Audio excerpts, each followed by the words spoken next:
So I honestly was kind of in a path of destruction, I guess you could say. And I kind of got into the same routine of working and going out drinking on the weekend. So that's where I became a little bit reckless. And a lot of that plays into I was still healing, and I have trauma and PTSD from my past of having an abortion. And honestly, I think that's what part of the reason I was in an abusive relationship.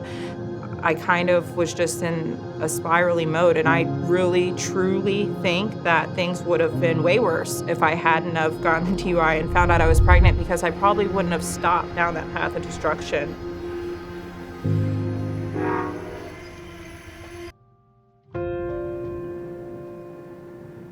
When I found out I was pregnant, I remember that day like it was yesterday, because I picked up the phone and I called my best friend, Nikki, and I said, I'm coming over. I'm not okay. And I showed up to her house and I threw up all over her front porch. And she was like, oh my God, what's wrong with you? And I told her I was pregnant. And she instantly just embraced me and said, it's gonna be okay, we're gonna figure this out.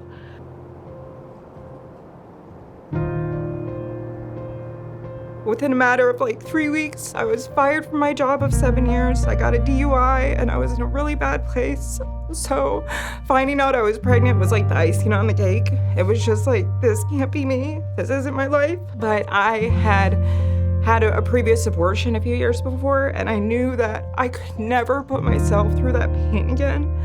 So I knew that I had to find a way. For a while, I had adoption.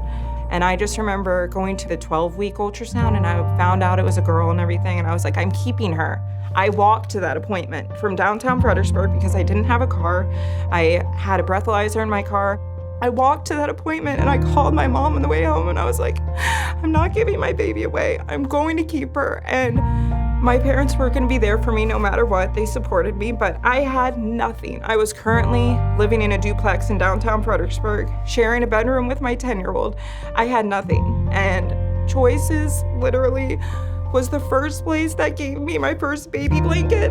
They like literally wrapped me around their arms and said, it's gonna be okay.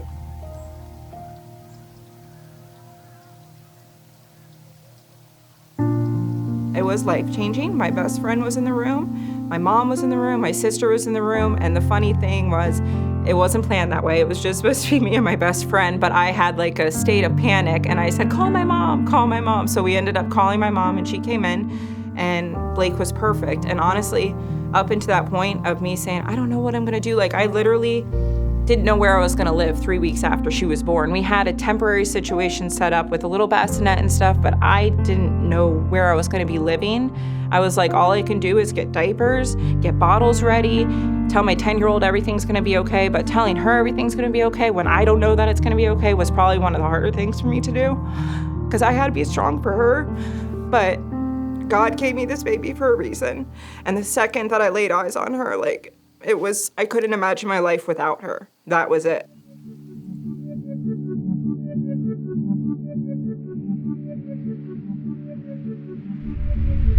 Somehow it worked out, and I feel like Choices gave me hope, and they just gave me all of the resources and so much more, and I am forever grateful for everything that they've done for me.